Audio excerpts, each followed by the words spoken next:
The moment my brother stood up in that conference room and said, "She has no authority here," she never did. I didn't flinch. I didn't blink. I just folded my hands on the table and waited. He didn't know. He still didn't know. That's the part I keep coming back to, even now.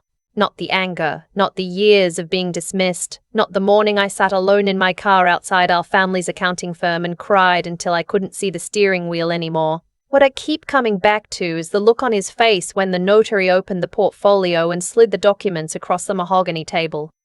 That look. Like the floor had just disappeared beneath him.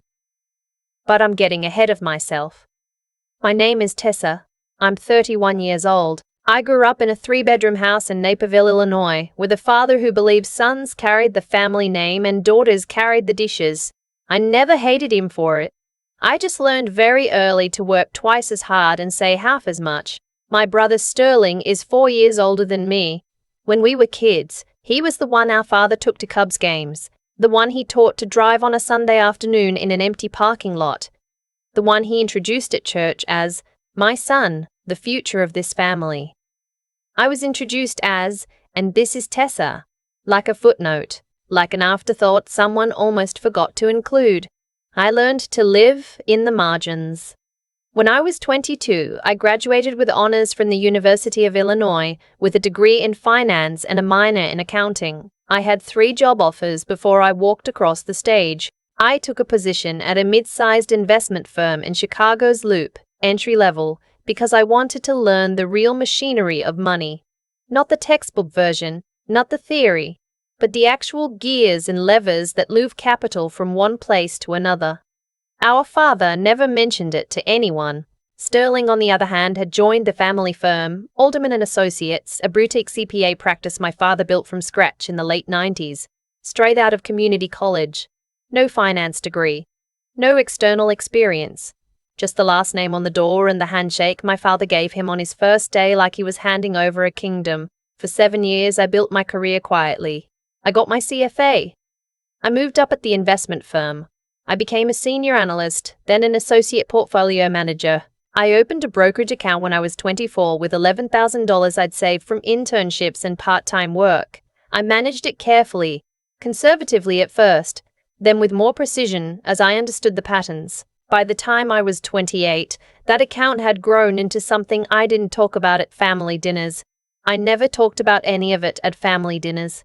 Not because I was ashamed, because I'd watched long enough to understand that anything I said at that table would either be dismissed or handed to Sterling as a suggestion he could take credit for later.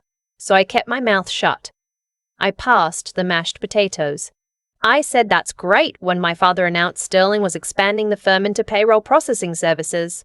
What I didn't say was that payroll processing was a crowded, low-margin business, and Sterling had no experience managing the software infrastructure it required. What I didn't say was that I had looked at the firm's numbers. My father had shown me the books exactly once by accident when he'd left a file on the kitchen table, and the margins were already thinner than they should have been. I didn't say any of it. I just refilled my glass of water and asked my mother how her garden was coming along. The call came on a Tuesday in February 2 years ago. It was my father. He sounded different, smaller somehow, like someone had let the air out of him. He told me the firm was in trouble. The payroll expansion had cost more than projected. 2 major clients had left after a processing error during tax season.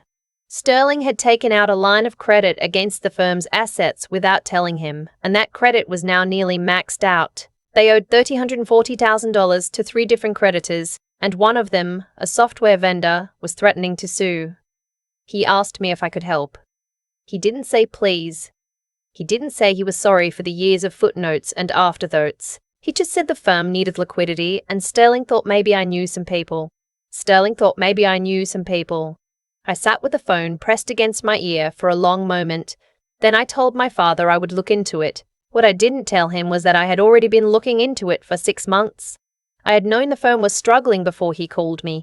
I had to contact the software vendor, a woman I'd worked with 3 years earlier who sent me an email flagging the delinquent account when she saw the name. I had quietly requested a credit report and done my own analysis. I knew the numbers down to the decimal, and I had already made a decision.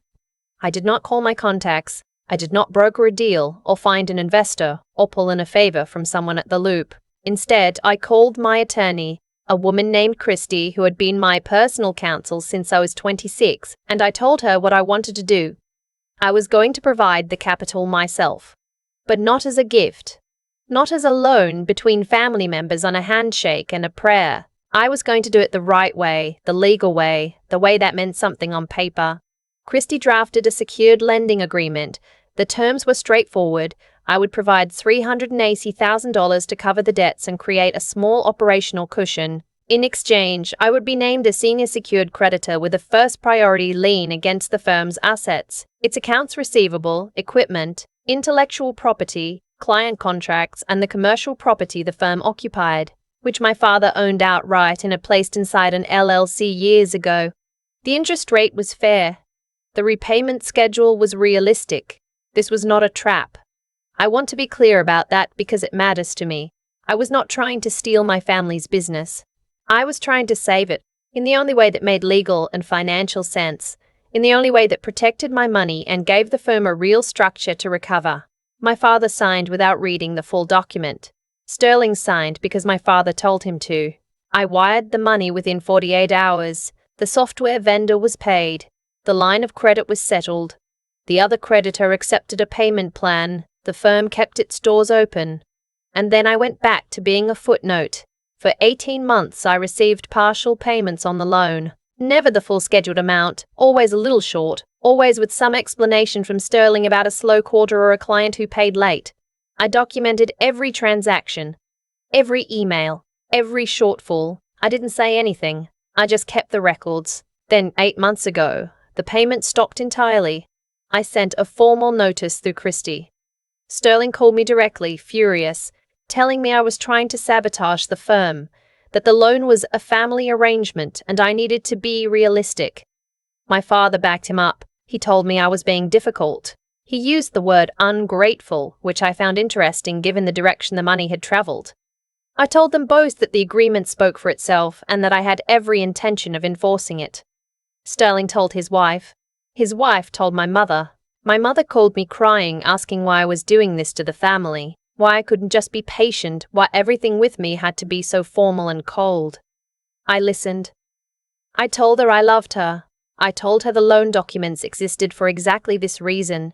Then Sterling filed suit against me. He claimed the loan agreement was unconscionable. He claimed I had used a position of information advantage to extract an unfair security interest. He claimed in a court filing that I read 3 times because I genuinely could not believe the language, that I had exploited a family member's distress to acquire a predatory lien. His attorney, a man named Crowley who apparently specialized in small business disputes, attached a letter from my brother describing me as financially manipulative, emotionally unstable, and, in one memorable phrase, a person whose judgment cannot be trusted in matters of business or family. A person whose judgment cannot be trusted. I printed that page and put it in the folder with everything else. The mediation was scheduled for a Thursday morning at a firm downtown. It wasn't a courtroom, it was a conference room on the 14th floor with a long mahogany table, a mediator named Mr. Osei who had the calm energy of someone who had seen everything, and a window that looked out over the Chicago River. My father was there. Sterling was there with Crowley. My mother had not come, which was either an act of mercy or cowardice, and I had stopped being able to tell the difference. I came with Christy. I also came with a portfolio that contained every document from the past 2 years, organized chronologically, tabbed and indexed. I had spent 3 evenings putting it together at my kitchen table with a glass of sparkling water and a legal pad, going through each section until I could recite the contents without looking. Crowley opened by describing me as a sophisticated financial professional who had targeted a struggling family business and inserted a predatory lending structure designed to result in asset seizure. He was confident. He had a good voice for it, measured, slightly sorrowful, like he was explaining something unfortunate about human nature. Sterling nodded along. My father looked at the table. I didn't interrupt. I didn't react. I had learned a long time ago that people who believe they are winning talk too much. I just let Crowley build his case and I watched the room. Then Sterling decided he also wanted to speak. He stood up. Crowley actually put a hand on his arm, but Sterling shook it off. And he looked across the table at me and said that I had always resented his role in the firm, that I had deliberately structured this loan to take what I couldn't earn on my own merit, that the entire arrangement was designed from the start as a power grab, and that I was, and I will quote him exactly because I wrote it down that night, the last person in this room who should be trusted with anything that belongs to this family. He said it loud enough that Mr. O'Sea's assistant looked up from her notes. I let him finish. Christy put her hand briefly on my forearm, not restraining me, just present, and I took one breath and I was fine. When Crowley finally finished, Mr. O'Sea turned to our side and asked if we'd like to respond. Christy opened the portfolio. She didn't start with a loan agreement. She started with the credit report I had pulled 18 months before the loan was ever made. She explained, clearly and without drama, that I had been tracking the firm's financial deterioration for months before my father called, that the loan terms I had offered were, and she had a comparative analysis from 3 regional lenders to demonstrate this, actually more favorable than what a commercial bank would have offered for a similarly positioned borrower. She warped through the repayment history, every scheduled payment, every actual payment received, every shortfall, every email I had sent requesting the contracted amount, every response I had received, including the one where Sterling told me I was being obsessive about paperwork. Crowley shifted in his chair. Then Christy placed a single document in front of Mr. O'Sea. It was the UCC-1 financing statement I had filed with the Illinois Secretary of State's office on the day the loan was executed. A uniform commercial code filing. A public record. The kind of document that anyone, any other lender, any potential buyer, any attorney doing due diligence on the firm would have found immediately. This filing, Christie said, was made 22 months ago and has been publicly recorded since that date. Anyone conducting standard due diligence on Alderman and Associates would have discovered Ms. Alderman's senior secured interest before entering any transaction with the firm. She paused. Mr. Venturas, Sterling Alderman signed a personal guarantee on the original line of credit he drew without the firm's knowledge. When that line of credit was satisfied using my client's funds, the personal guarantee transferred to this agreement. That means, Mr. Juricate, Alderman is not only liable in his capacity as a partial firm owner, he is personally liable. The room went quiet. Sterling looked at Crowley. Crowley looked at the document. My father, for the first time since I had walked into that room, looked at me. Actually looked at me. Not through me, not past me, not at the space slightly to my left where I had apparently existed for most of my life. At me. Mr. O'Sea adjusted his glasses and read through the filing for a moment. Then he looked at Sterling's side of the table and said, in the same unhurried tone he had used for everything, Counsel, I want to make sure I understand the position here. You're challenging the validity of a senior secured lending agreement that was executed with independent legal representation on both sides, properly filed with the state, and has been a matter of public record for nearly 2 years. Crowley started to say something about the unconscionability argument. Mr. O'Sea held up one hand, not impatiently, just firmly. I've read the filing. I'm looking at the terms. He set the document down. Are there any other agreements or arrangements that your client believes supersede this one? Sterling said yes. He said that the original understanding was that this was a family loan and would be handled as such, and that no one had explained to him that the paperwork meant what it apparently meant. Mr. O'Sea looked at him for a moment. Then he said, Mr. Alderman, did you have independent legal counsel when you signed this agreement? Sterling said he had looked it over himself. And you signed it. I signed it because my father told me to. You are a 40-year-old man who signed a legally binding financial agreement because your father told you to without seeking your own legal advice. It wasn't a question, Mr. Cade. O'Sea had already moved on, turning back to the documents. Crowley requested a recess. They stepped out. I could hear Sterling's voice in the hallway. Not the words, just the register, high and fast, the sound of someone recalculating. My father stayed in the room, he didn't go with them. After a moment, he said my name, just Tessa. Not your sister, the way he'd said it to Sterling for years.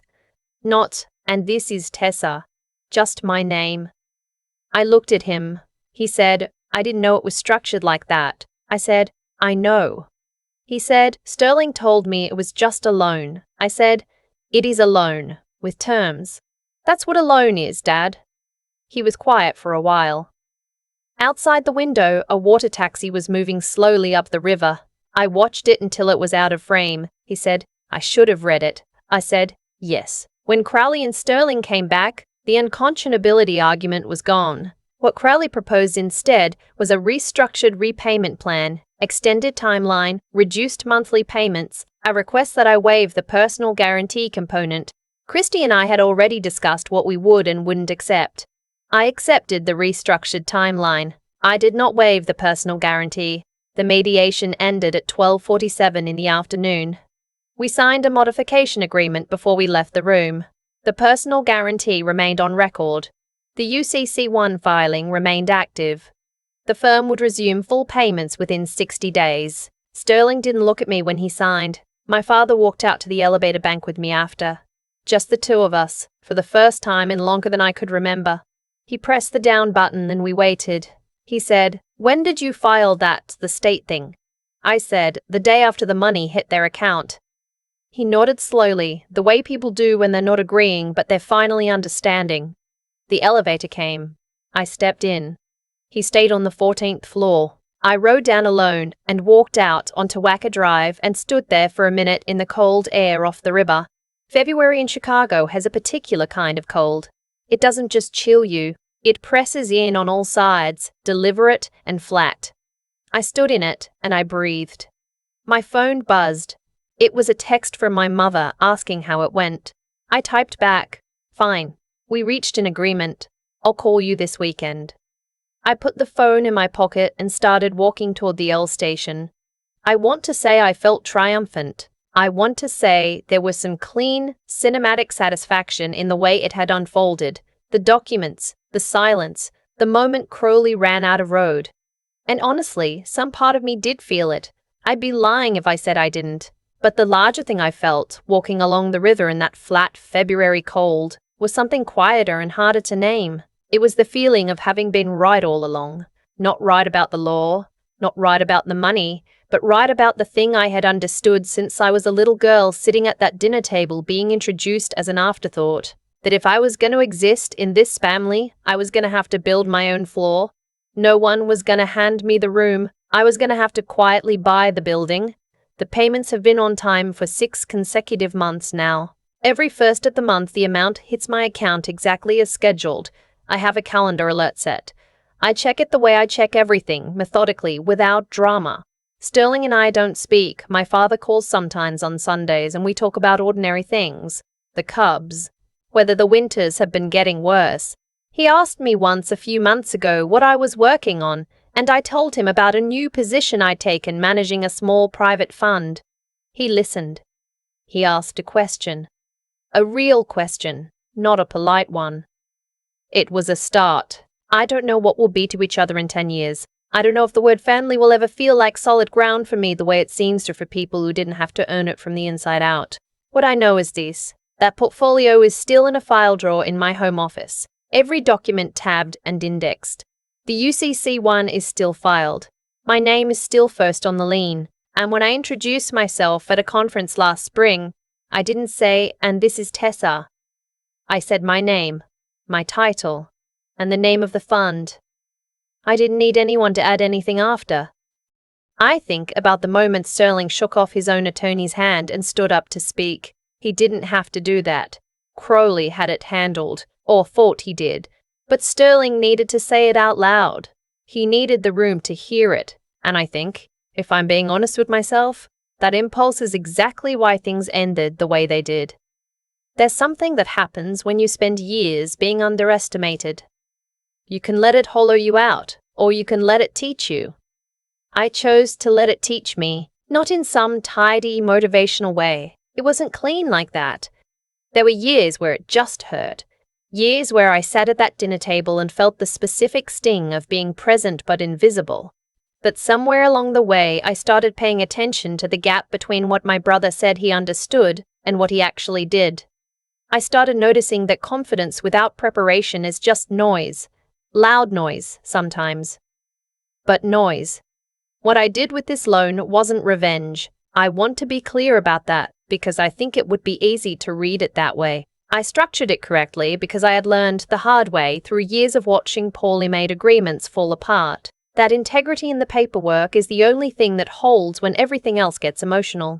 My word against Sterling's was always going to lose. A UCC-1 filing with the Illinois Secretary of State doesn't have feelings. It doesn't care who raised whom or who got taken to Cubs games. It just exists on record in black and white. That's what I keep coming back to. The discipline of doing things right even when no one is watching, even when you're doing it for people who have never once extended you the same care. I wired that money knowing Sterling might never respect me for it.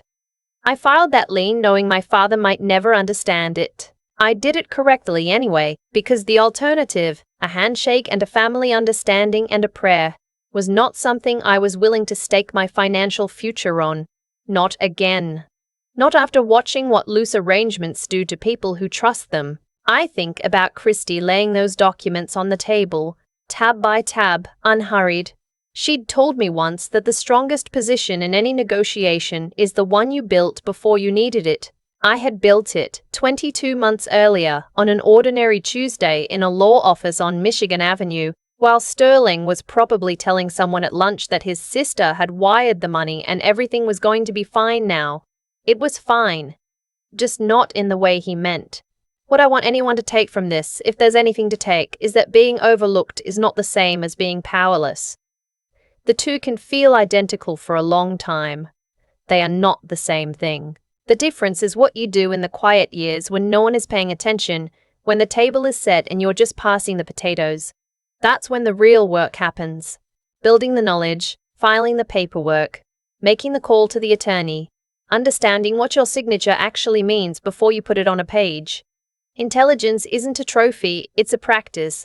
Integrity isn't what you perform in the room, it's what you did before you walked in. And the endurance to keep going when your family treats your accomplishments like background noise. That's not bitterness. That's how you build a floor no one can pull out from under you. Sterling has 6 months of on-time payments behind him now. The lien is still filed. My name is still first. I didn't need to be loud about any of it. The documents were loud enough.